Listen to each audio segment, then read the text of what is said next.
Hi, this is Jon Klein, and you're watching the Break It Down show. Yes, indeed. Jon Klein has been the guitarist in nearly 1 million bands that you love, including Siouxsie and the Banshees and Sinead O'Connor and Micko and the Mellotronics. Robin Fink of Nine Inch Nails, with whom he shared a stage on the inaugural Lollapalooza tour, called him a blend of Buster Keaton and Ace Frehley, which I thought is the greatest compliment that another guitarist of your caliber could give you. What do you think about that comparison? That's great. Buster Keaton means Ace Frehley. Fantastic. Yeah. I would have never come up with that one, but I can go with that one, yeah. That is terrific. Hey, use that. We said when we were off mic before we started that you and I have been in the same room, and that is with 52 other people. That room was the Shoreline Amphitheater in, I believe, Sunnyvale, California. That was the first Lollapalooza tour, and it was a memorable one. What do you remember about the American leg of the Lollapalooza tour? Sorry, I've lost sound here. Is that me? Yeah, I can hear you. I can hear you very well. I can hear. We can hear you. Yeah. You guys still... Well, I'm going to ask Jon then. Hey, Jon, when you were at Lollapalooza, I remember when that show, at first time they announced that package, it was going to be a touring show and all those kind of things. We were all pretty excited. Yeah. Well, you know, that was a really big tour, and for me, it was a lot of bands that I liked. You know, where I grew up, it's pretty urban, so I was there to see bands like Body Count with Ice-T. And Living Colour was there too, but of course Nine Inch Nails and Siouxsie and the Banshees, and I think Nine Inch Nails headlined, and Siouxsie and the Banshees played right before. But the thing about that particular tour for me was it was one of my first dates with my wife of 25 years. Oh, that's great. By the way, Jon Klein, your microphone is not connected according to what I can see here. So I don't know if you know what he's working on. Okay. So you and KB get together, and one of your first dates is to go to that show. Again, this show was exciting. We had Days on the Green, but this was bigger than that.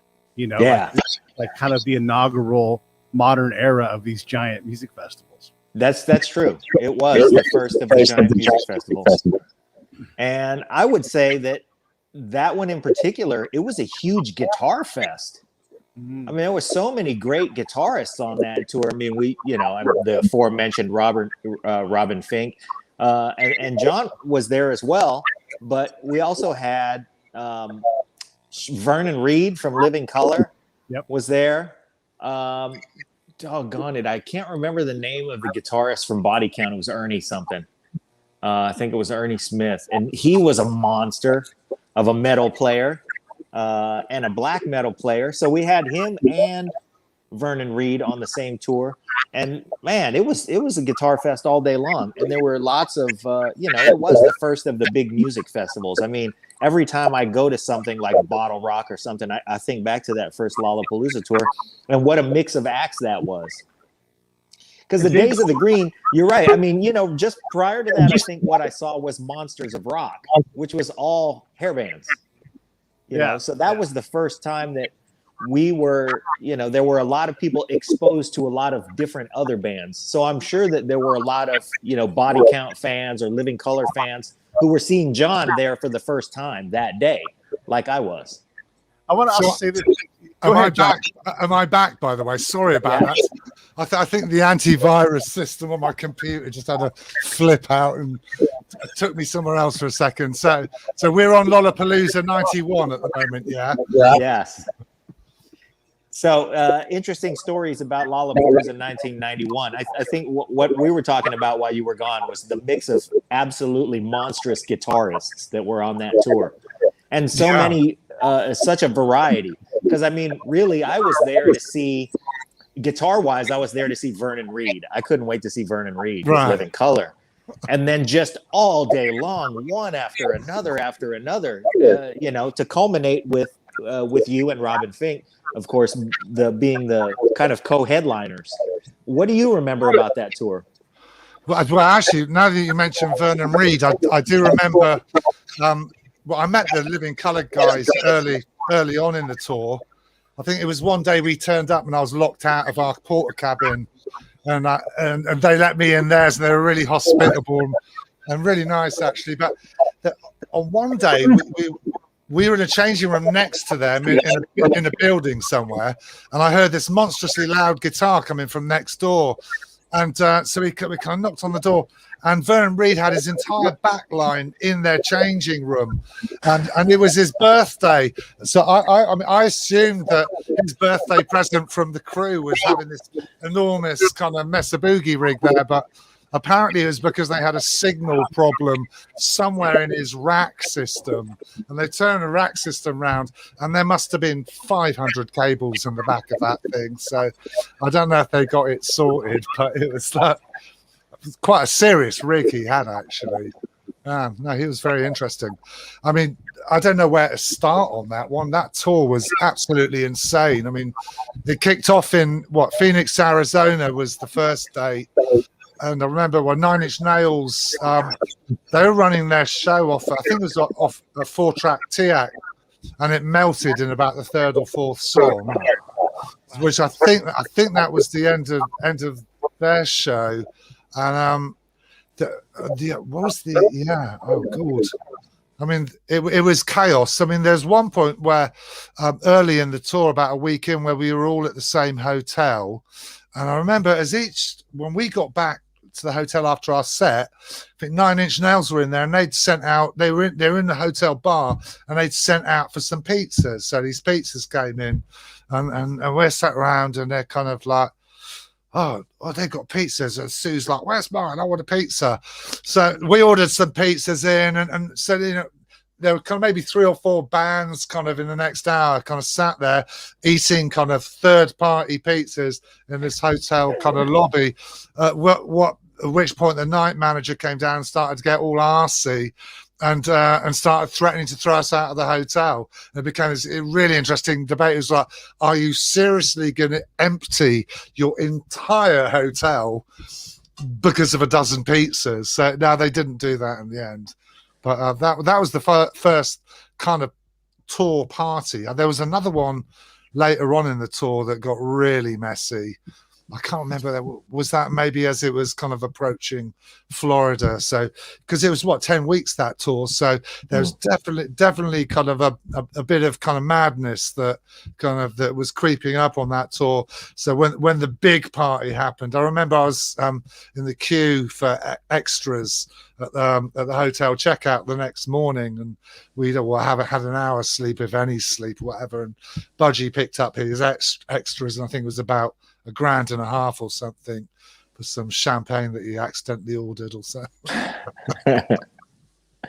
Okay, so we're going to get details. We got details about the pizza party, but the one that got super, super messy, the only thing you remember was a couple extra bottles of champagne. Okay, we see how you are. But I'll tell you another interesting story. That was that year when we went to Denver, Colorado. I think everyone got a bit of altitude sickness. It was all a bit nuts there. And I remember I got a bit of attitude on because at one point I told, you can't go in a change room. Someone's got a masseuse in there. And I was like, that's not very rock and roll, is it? Anyways, we get to our set, and everyone's burning up in the heat and kind of like being a bit spaced out because of the altitude sickness. And we had, for an encore, we'd kept time to do our encore number, which was a cover of Helter Skelter, the Beatles. And the Banshees had a rule, was like, the only rule for that song was you're never allowed to rehearse it. So, but they'd asked Gibby and Paul from the Buttholes to come on stage and kind of do it. So I think I'd kind of routine Paul. We got the guitar set up and done. So we kick into Helter Skelter. There's no sign of Gibby, and then bam, bam, bam, bam, bam, bam, bam. First chorus is approaching, and suddenly this apparition materializes from the wings of this 6'6" drag version of something from Golden Girls in a big floral dress and a huge Ronald McDonald styley wig, and it's Gibby Haynes who then walks center stage and starts doing a strip show. I think he gets down to the point where he pulls his pants off, and he's got a Dr. Pepper can gaffer tape to his dick, I think.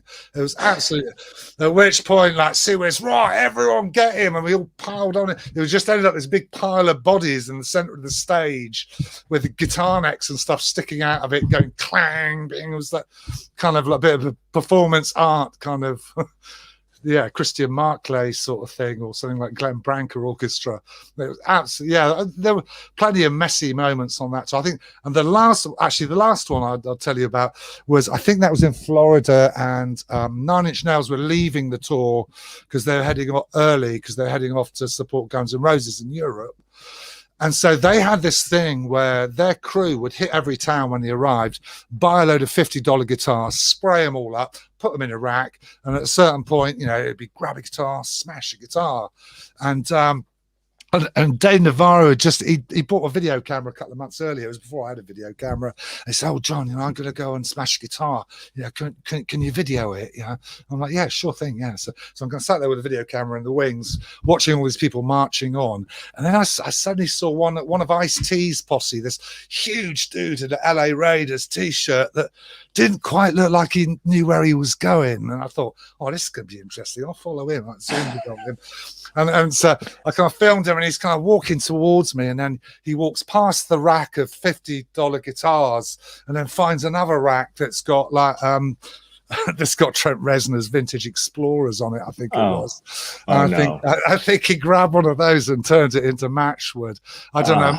Maybe my memory is slightly out of focus, but that's the way I remember it. I do remember Trent getting very upset about that. Everything's dangerous in rock and roll. But that is a lot more rock and roll than having a masseuse in your dressing room. Yeah. I wasn't happy about that one. I think, I was glad that my remaining memory from that was Gibby Haynes and his Dr. Pepper can. So, yeah. Yeah, that's a good one. Hey, we were just joined by the Wesinator, our homeboy over there, and you introduced us to John, Wes. What have you guys been working on? What have we been working on? Well, we've done some stuff with the Lasso the Moon guys who were on the show a while back, and amongst other things, we've got some stuff coming up as well. So we'll let you know when it happens. No, it's fun to do some kind of lockdown projects actually, because it's a different kind of set of rules, that one. Yeah, I mean, that set of rules you were operating on the road is that's exemplary. And when you get locked down, you got to get creative to get anything nearly as fun. What have you been doing in lockdown, and what direction did that take for you? Well, that one was really interesting. The first thing that Wes punted over is like, oh, we're going to do a version of Bowie, Moon Age Daydream. And I'm a massive Mick Ronson fan. So it's just like, for me, it's just like playing the national anthem or something. So we had a lot of fun. And but it's always, I love doing covers because you're suddenly listening to it a lot close and actually kind of going back and studying and breaking down the production on Ziggy was really interesting. Certain guitars were either a lot more stripped back, or the dynamics were a lot more subtle than you remember in a way. So it was really good. So we kind of, because we started out doing what you think it is, and then you go back and hear it, and then I guess you realize how selective or kind of impressionable memory is. Really. So, that was really good fun. But we did another one as well. Was that a Whitesnake track we did? Yeah, wasn't it? Ain't No Love in the Heart of the City. But I do a lot of file sharing and a lot of playing at home anyways. I've been doing it for years. So I guess that, playing is second nature. But it's when you've got to do a video at home, that's when it gets like a whole lot more stickers. Oh, damn. How can, I'm in this space, and what am I going to do? And I don't want it to look like me, or, just been on a normal day. It's just really, so that's kind of generally a little bit harder. But, we did a couple of those. Also, I've been working on a community music project with Jar Wobble of like Public Image and Jar Wobble kind of blah stuff, which has been happening in we set up a music project in a South London library a couple of years ago, where we did. they'd converted a reference section of a library into an art space. So we got a whole lot of backline funded, and we've been doing jam nights in the library. So literally, as the library's closed, you go in there, set up a load of backline whilst the last school kids are finishing off their homework, and then make a racket for a couple of hours. Then the plan with that was we've actually been building a studio that Wes has been in to help us put that together. But literally, I think the builders left the studio the week before lockdown or something, just as the cardboard boxes were arriving.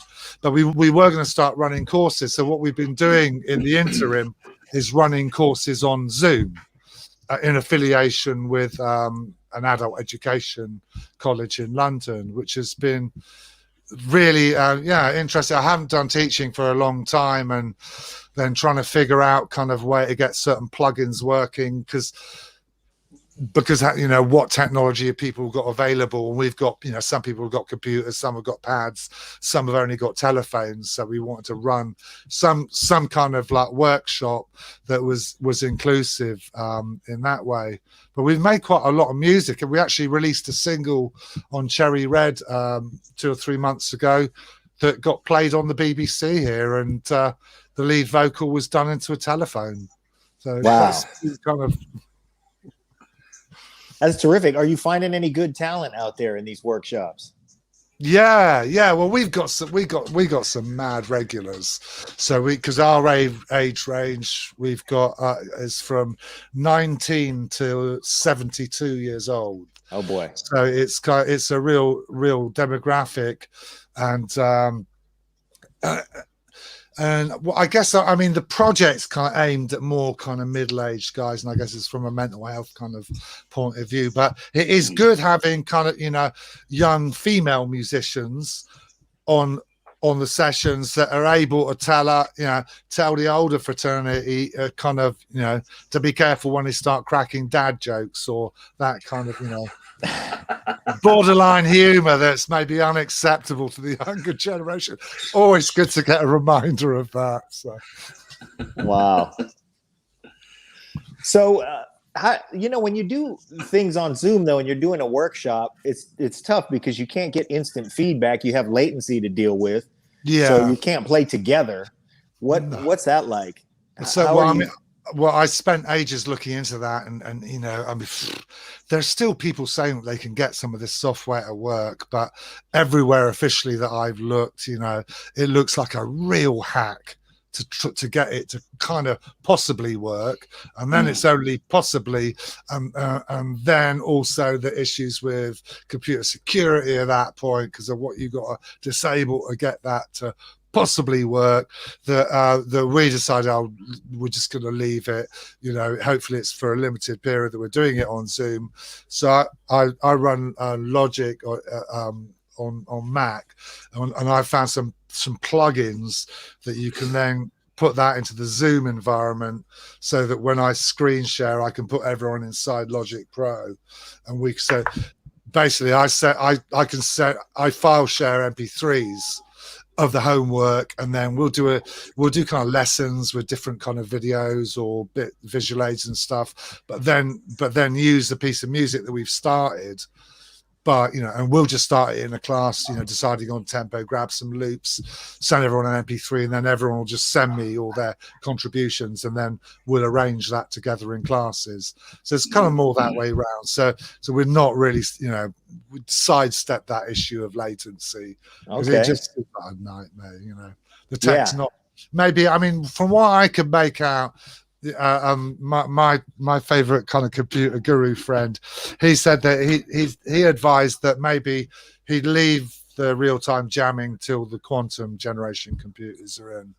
Yeah Probably true. But you're giving everybody an opportunity to track, and so they're really getting practice on what is real world stuff to do right now. So that's good. It is. Yeah, go ahead. No, sorry. Yeah.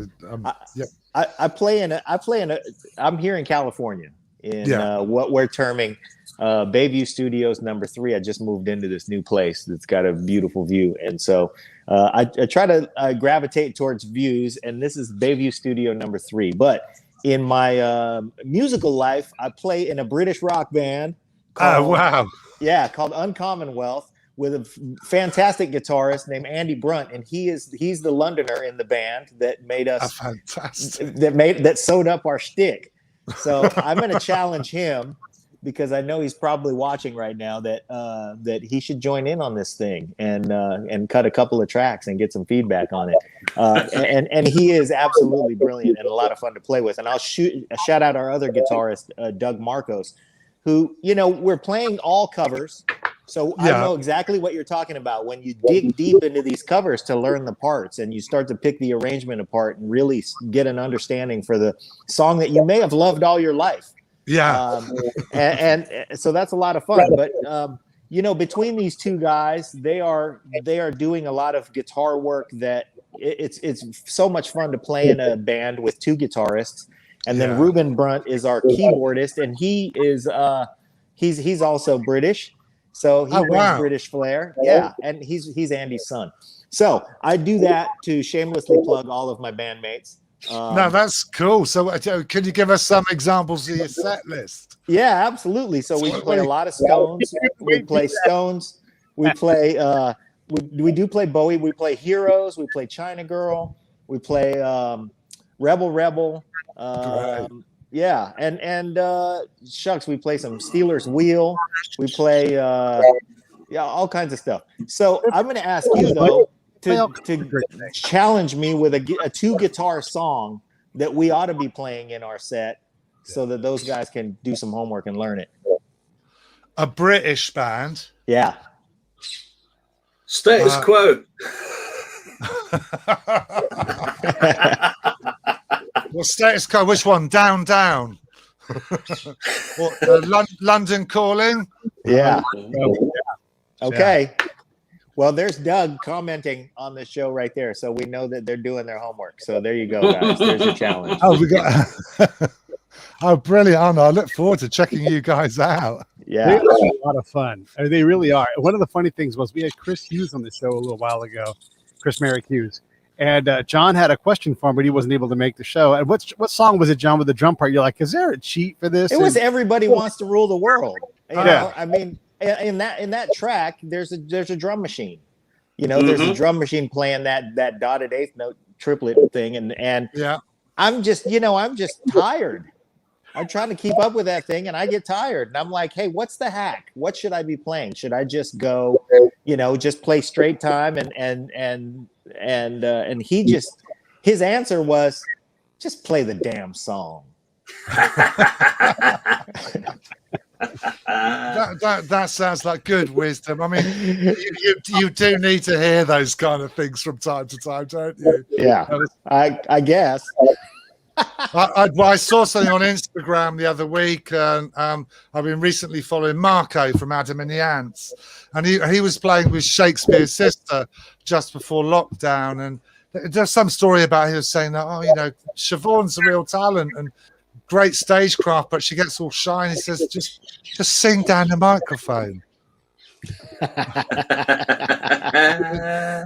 And it is. I mean, you don't kind of we overcomplicate it sometimes, don't we? Sometimes we do need to hear those things. Hey, one of the questions I asked Chris, because we're starting to recognize, the bands from your genre now, like, the B-52s got in last year to the Hall of Fame.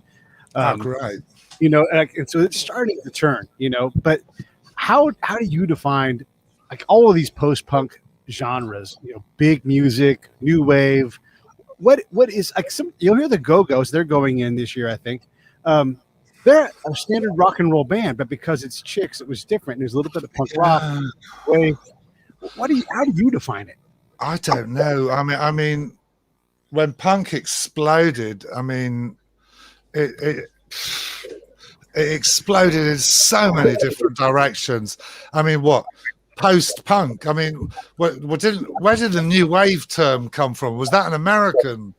I seem to remember it kind of coming from America. The term new wave. I don't know which journalist, I'm assuming, would have pulled that one out of the bag. Because I mean, we had stuff going off from punk into well, we had the ska reggae thing of Two Tone a couple of years later. There was always a rockabilly thing kind of happening as well. There was all the different electronic stuff, and then that whole blitz scene kind of kicked off. Oh dear, I don't know. I mean, and then because I mean, when we started the Back Cave in 1982, which is technically punk in the UK was the summer of '76. I guess in America it would probably be a year or two earlier. CBGB's scene, yeah. But London, it was the summer of '76. So '77 into '78 would have been kind of the more, that would have been, when the Pistols albums out, when the Clash albums were happening, or the Damned records and the Buzzcocks. But then again, with the Buzzcocks, they weren't a punk band for very long at all. I mean, they were quite elaborate kind of school musicians, most of them. So I don't know, where power pop was a term that got thrown around here, I think, and that was mainly the bands that were trying to become pop stars and make pop records, but had little thin ties, but not really safety pins, and I don't know. I suppose we all thought they kind of looked a bit like their mum dressed them. But when we opened the Back Cave, we were still being kind of influenced by very much kind of punk fashion. But I guess a lot of punk fashion would have still come from the glam rock kind of thing. Bowie, the funny coloured hair and makeup and bits of plastic and stuff. But that fashion, I mean, an interesting thing that Severin from the Banshees wrote I think that was in John Lydon's first biography. He would say that when everyone kind of breaks down the cultural or whatever side of the fashion of punk, one thing that they keep forgetting is 1976 in England was an exceptionally hot summer. It was unusually hot.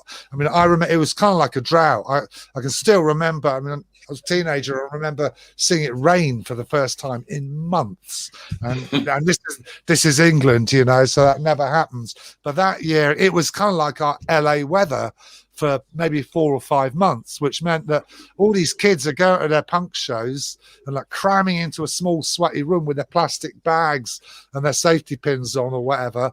So everyone started then cutting bits out of their outfits. So a lot of that stuff with the holes and stuff, it wasn't actually a fashion statement as much as a practical ventilation. Survival. So I'm sure I've gone a million miles away from the question. It was a musical question, wasn't it? Jon has just destroyed punk cool. Oh, it's practical ventilation. Love it. Wow. It was hot. Yeah, but that is sort of the question, though, is how do we get to so next week we have Jack Hughes on from Wang Chung and other projects, and you hear some of these music and you're like, that's absolutely on the money new wave music. Modern English, you hear certain songs, but then 2 songs down the list, you're like, well, that's not a new wave song. Like, it's a totally different song. It's like a regular rock and roll song. And so it's really hard to at least for me, to put my finger on. I know it when I hear it. Like defining punk, the Clash for sure are punk. The Ramones are punk. Those bands are not at all like each other. I mean, there's other genres. Clash really is a post-punk band where they did whatever the fuck they wanted to do and how they wanted to do it. I mean, they were making the next iteration of that band is Big Audio Dynamite, and they made dance music. It's crazy. Yeah. That's what I'm trying to wrap my hands around. Is just how do you take all these things? Siouxsie and Alison Moyet are out there. Duran, all these different bands are taking rock and roll in a different direction, whether it's new wave, whatever genre it is. But how do you define it without saying when you hear it? But how do you describe it without hearing it?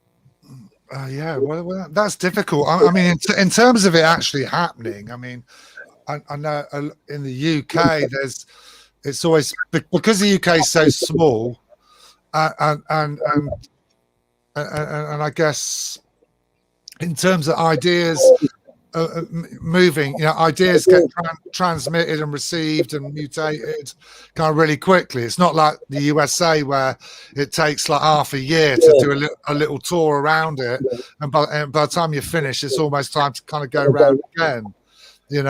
It's England's always turned a lot quicker, and a lot quicker than our European neighbours. I have a friend that was a French record producer, and he was saying that the stuff that they were producing in France, he said, we'd be able to guarantee that it would maybe have an idea that in Germany it'll sell this amount, in Italy it'll sell this amount. So, but in the UK, we don't know if it, will it sell 20,000 copies? Will it sell 5 copies? We didn't really kind of know, because, the fashion the infrastructure of, you've got one national radio show playing daytime radio. John Peel was playing nighttime radio. Maybe we had Radio Luxembourg when we were kids going late night. We had a Melody Maker, New Musical Express, and Sounds, 3 papers. We've got BBC One, BBC Two, and then independent TV came along at one point. In those days it wasn't like, we were also shocked when we got to America, and it was like, what's that Bruce Springsteen song? 52 channels and nothing on. And it's like, yeah, wow. We just sat up all night, just kind of, doing all kinds of stuff, just watching all the nonsense that happened on American TV. Couldn't believe how much fun it was. Well, the public access as well, because that was all kind of pre-reality TV, wasn't it? You never saw anything kind of vaguely as kind of dangerous or iconoclastic, in the UK, because it was all, kind of BBC kind of monitored and all very much above board, but regulated. Yeah. I think the other thing that you'll say about touring the US is, by the time you make it all the way back around, then the people in Houston have forgotten about the pizza party incident, and it's time to go back there. It is. Yeah. I always loved touring around America. It's the one place in the world where I knew I could get a fantastic breakfast every day. Yeah. And that was the start of the days. So, and I've heard so many good stories from hotel barmen in America. It's really, really was kind of something else. Well, you opened a Bat Cave in New York, didn't you? Well, we did. We did it over a couple of days or so. That was the first time I ever went to New York, because there was an English guy that was working out the dance Satira, John Baker, Mole was his nickname, and I can't remember. I don't even know how he got into contact with Ollie, but Ollie said, quick, we need to make some promo out. So kind of got the Xerox machine and kind of got some of our regulars over, and we just kind of got all the glue and scissors and kind of made all these funny little handouts out with pop-up bats and sent them to New York. And they got a really decent budget for us. So they gave us the bottom 2 floors of the Danceteria, which was that 21st Street? I think something like that, Manhattan. And what they'd done is they'd with the basement, they'd spray painted the whole basement black, and they said, well, look, here's a few grand, here's 2 New York artists, just kind of do your worst with it. And that was because they were really talented, the 2 guys that we had. One was a really good spray paint graffiti artist, and the other guy he did kind of like classic sculpture and painting and stuff. So he said, well, what we want to do is, let's get a load of glow in the dark trees. They bought a whole lot of trees and he sprayed them all glow in the dark. He made different themed rooms in there. So one was, a goth Jackson Pollock kind of glow in the dark room. Another one was kind of, the usual kind of Drax with Dracula thing with fireplace and big gothic paintings and chandeliers. And then we had stuff when you open doors, like a skeleton would kind of like come up the wall, or a bat would come down, and then we filled the whole thing up to about 4 foot high with dry ice. It was like brilliant, like acid trip kind of thing.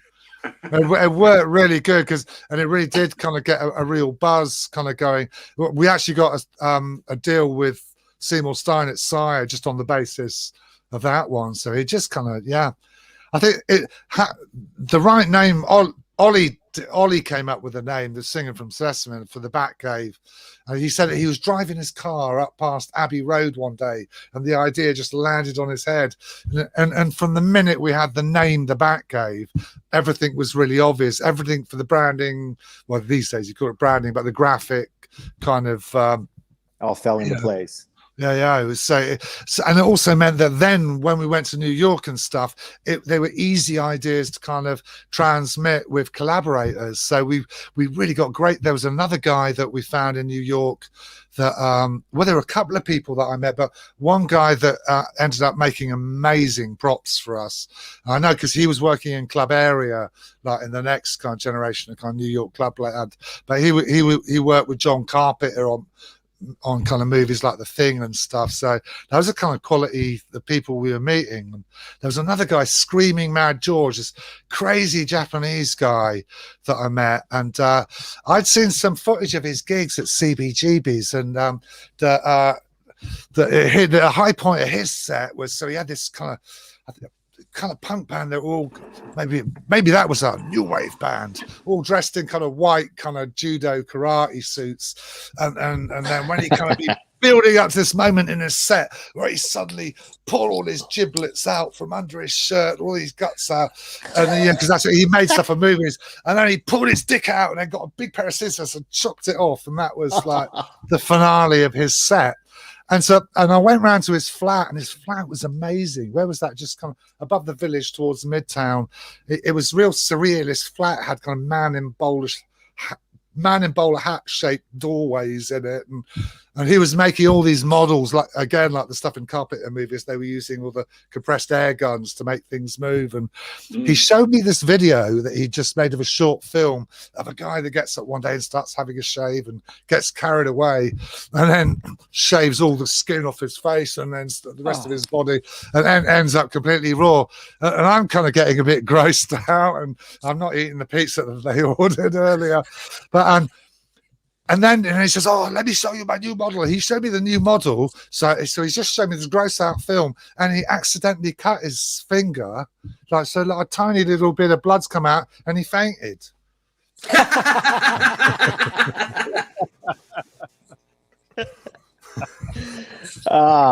He can dish it out, but he can't take it. New York was fantastic. That was like what? Was that 82 or maybe beginning of 83? New York in the 80s. Wow. So was the whole band out there at that time? Yeah. I think the first trip we went out there for about maybe 10, 12 days. So we were there kind of for half a dozen days to set up the club for the show, and just to go around Manhattan, just creating havoc to promote it. I think we booked one other show then at the East Side in Philly, and then we did another one at CBGB's actually, and then that was the first time we ever got a gun pulled on us. So we went to a diner just a few blocks up the Bowery after sound check, and we were coming back, and this guy just came out of a doorway like this and just pointed this gun. It's like, "Hey guys, which one's gonna get it?"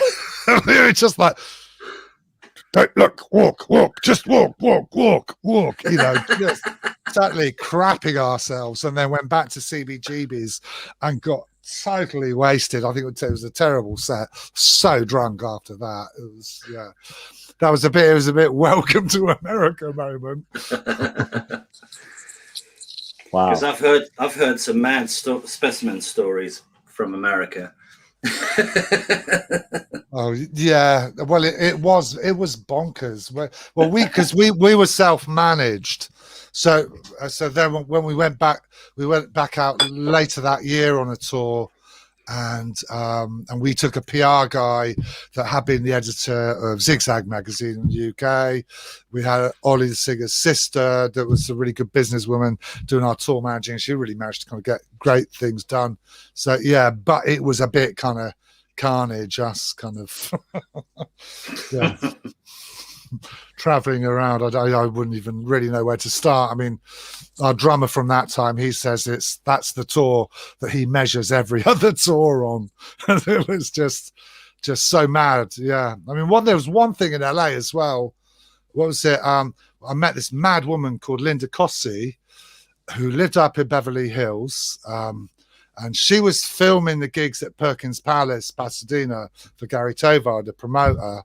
And so it was like, hey, you've got to go up and meet her and talk about the production for the film, for the show. And so we kind of turn up there, and she's this insane woman, middle-aged woman with with a daughter and a husband that she was getting divorced from at the time, and they had a Fairlight in the garage, and she'd just been filming William Burroughs and was telling me all these stories about how he could black out video cameras. And there's a Warhol original portrait of her over the fireplace, and but there's no electric lights going, there's only candles going in there. And she's saying, no, I think electricity is really evil, I don't like electricity. So is that why you've got 67 appliances in your kitchen then? But it went totally mad with her. I mean, she said, I've got this video studio, we'll go down, we'll camp down there for a few days, we'll make a video. So we went, so there was this video, little theater on Sunset. So we went down there. It was bonkers. She started inviting all these weird directors down that were trying to get off with the young boys in the band and stuff. And we ended up down there with no sleep for 2 days, and because she didn't seem to know what she was doing. And I remember falling asleep, and I woke up to the noise of some kind of like massive road digger going, and she knocked a hole through the wall of the theater into the restaurant next door because she said she was hungry. And so she literally just like, and I kind of got a bit freaked out actually. It felt like it was all getting a little bit kind of weird. So as she left, I think I got one of the guys to come over. We shot a little bit of video and just got out of there. A few months later, we found out there was a thing in the LA Times talking about a punk party squatting John Voight's theater. So apparently it wasn't even a theater. Wow. So when you say things like that tour was the one against which all others were measured, what about that tour? I mean, how are you guys getting around? Tell us about the tour and the logistics and stuff that made it memorable, because a lot of people don't understand those things.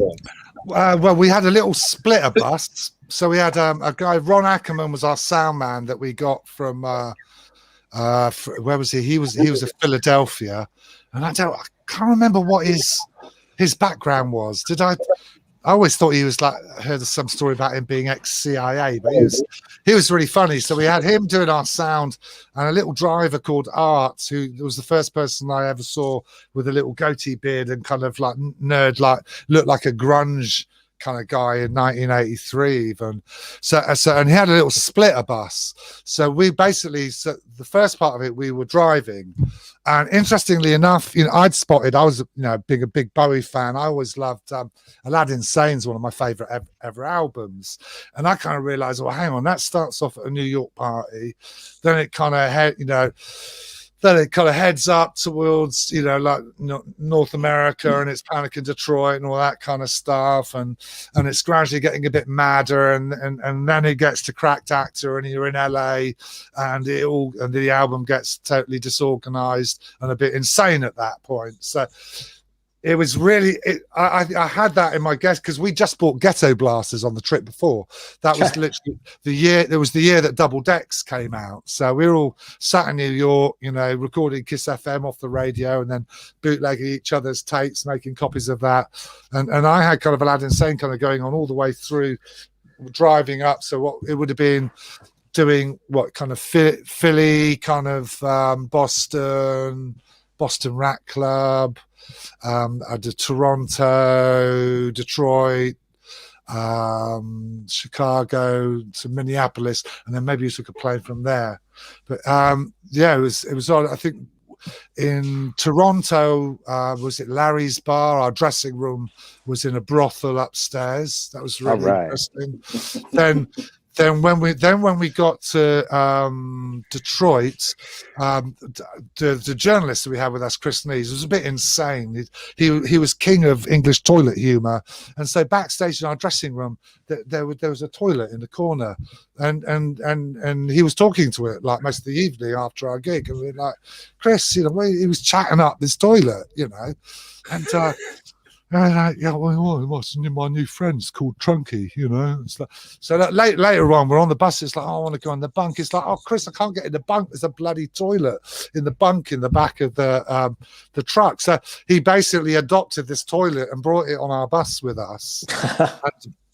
And so Trunky, the toilet, our little goatee beard driver hated it. I mean, there was one point where we drove away from a truck stop, and Chris Needs was like, no, warning, Trunky, he's left it at the truck stop, so we had to go back and get it. So we used to start our show with a little toilet in the middle of the stage with all the kind of coloured smoke coming out of it, and that was kind of our Bela Lugosi kind of moment.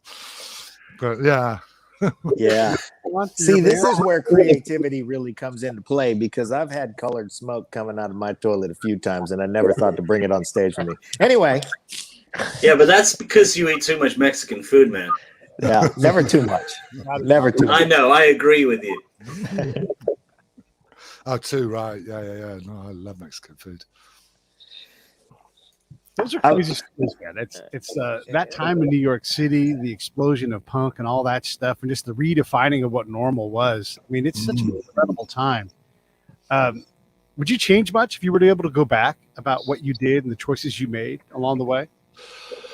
Boy, it's kind of hard, actually. I mean, a few things kind of happened to us. Our operation kind of exploded.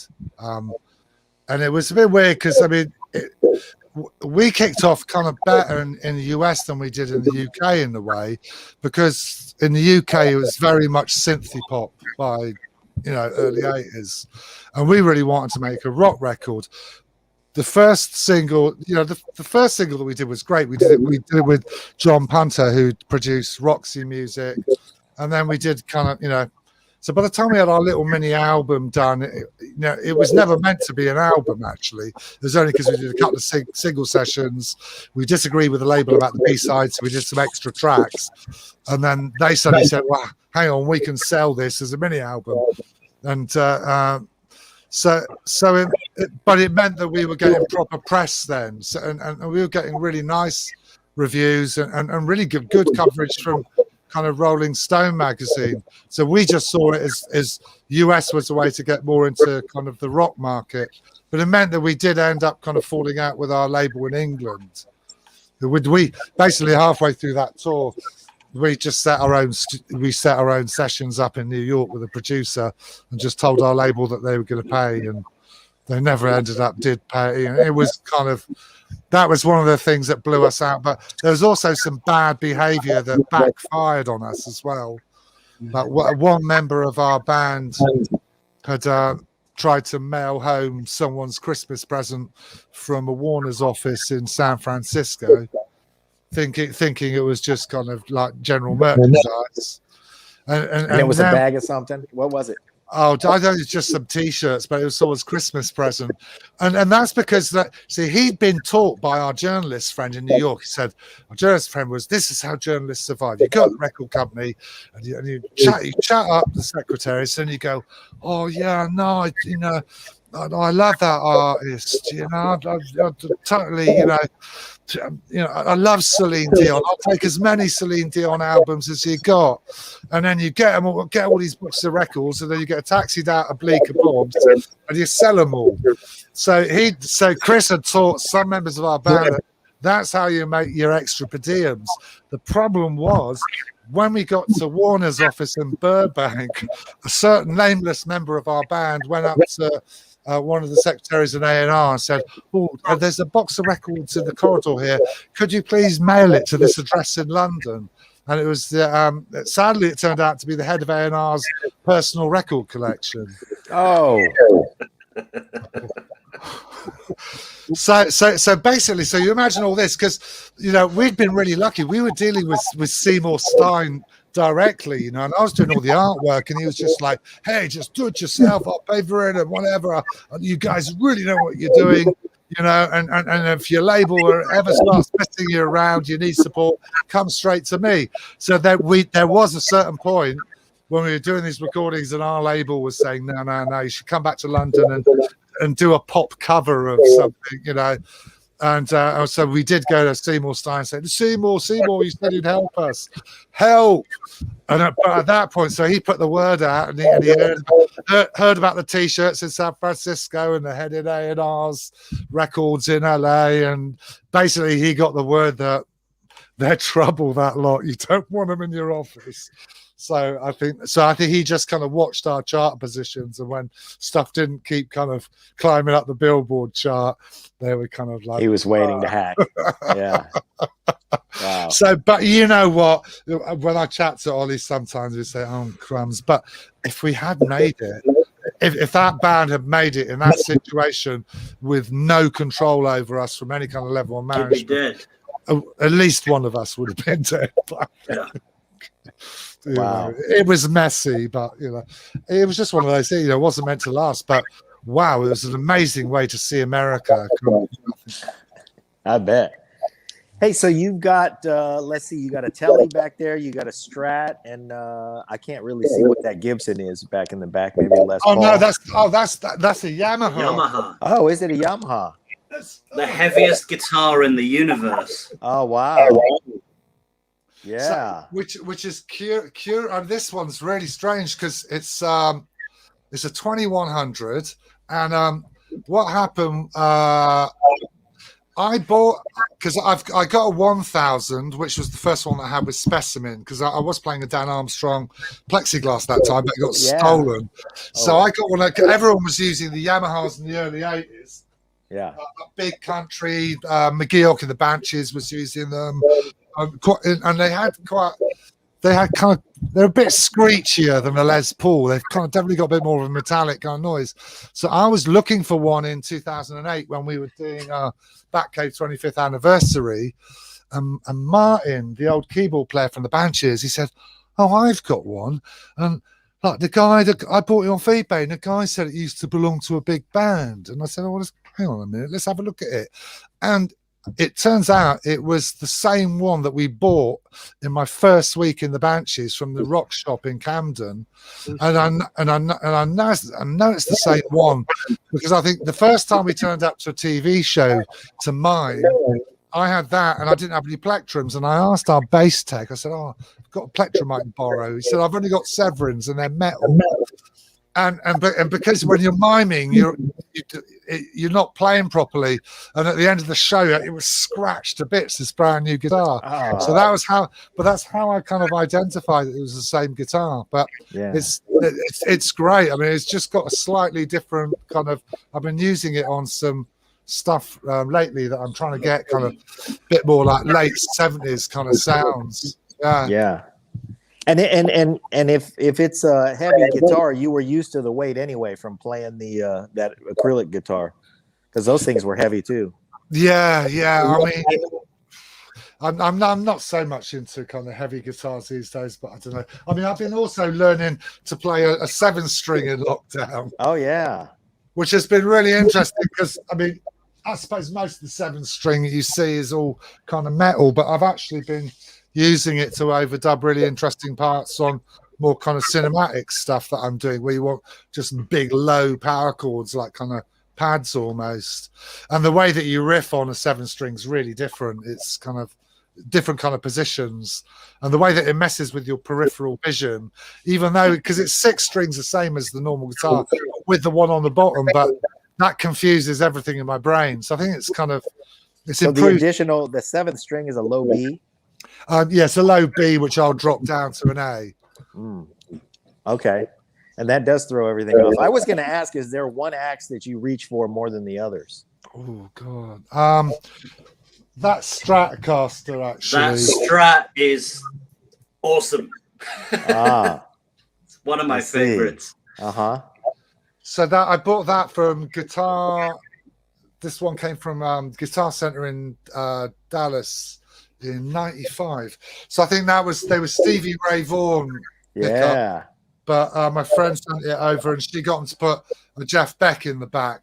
I mean, it's a shame that I can't switch. It's just hardwired as a humbucker in the back.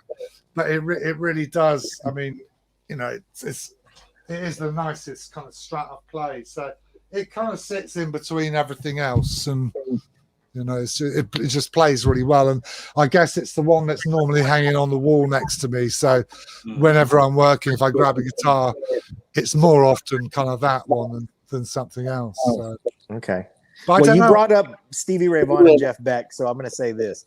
Sometime around 90, I think it was 93, Jeff Beck had an album out called Guitar Shop.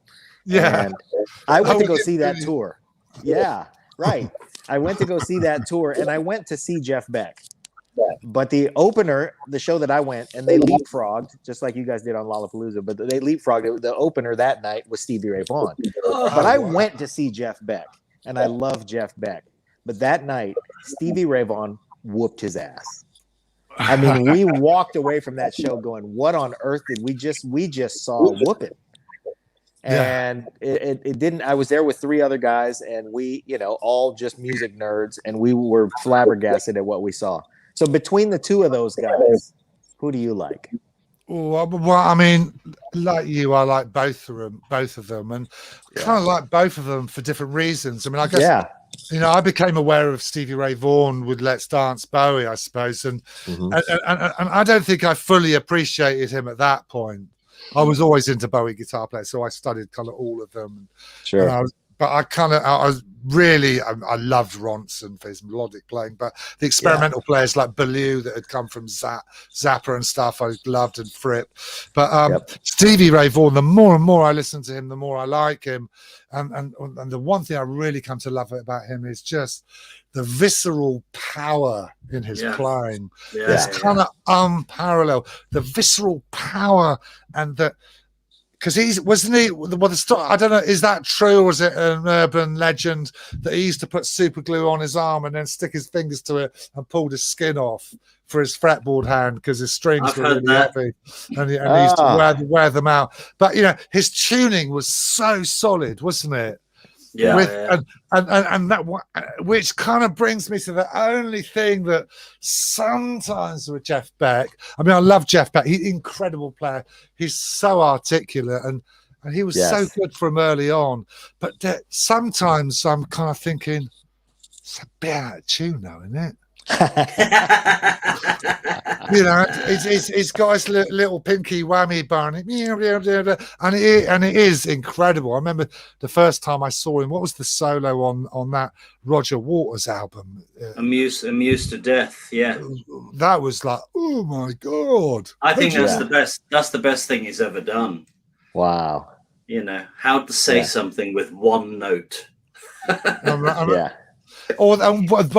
there was another. What was that? There was a video in the 80s that I loved. What was that track? Was that before the Guitar Shop album? As an MTV video of, it's like him doing an audition of singers and stuff. Don't know. So all these people turning up, and he's playing a lot. I remember he's got a bright orange guitar with a white scratch plate. Playing that one was killer as well. So yes, I don't know. It's hard though, isn't it? It's that's what made it a whooping, was the visceral power. But that's what I get from Stevie. Stevie Ray Vaughan's playing his guitar, and it's got 14s on it, and just big heavy cables for strings. Yeah, and you can't really compare. Yeah, well, I mean, that's interesting. I mean, I was always interested because I love Billy Gibbons, and then I saw a thing the other day where he was talking about using sevens, and wasn't it some old blues player that taught him how to use light strings? Hey, why are you working so hard, boy? B.B. King, Yeah, he tells that story in Live from Daryl's House when he plays. That's great. It. Yes. Oh, I mean, it doesn't matter what string gauge he plays. Doesn't matter what he plays. It just sounds. Then Billy Gibbons sounds so much like Billy Gibbons. I mean, I love his little kind of chicken picking licks. I mean, they're really. I just love his sound, but. I don't know. He can just do dirt like no one else, can't he? He really swamp. But curiously enough, in terms of string gauge, I saw a thing on Rick Beato's show a while ago where they were trying to debunk the myth that heavier strings make a guitar sound better, and he was saying, "Whoa, we have a new theory that 9s sound more ballsy when you record them than 10s do." And I was like, "No, you just ruined the last 30 years of my life." 10s stay in tune better. Well, we have truly nerded out today. Yeah, totally. Yeah. Yeah, that's We're coming around the home stretch here. What do we want to plug before we walk away?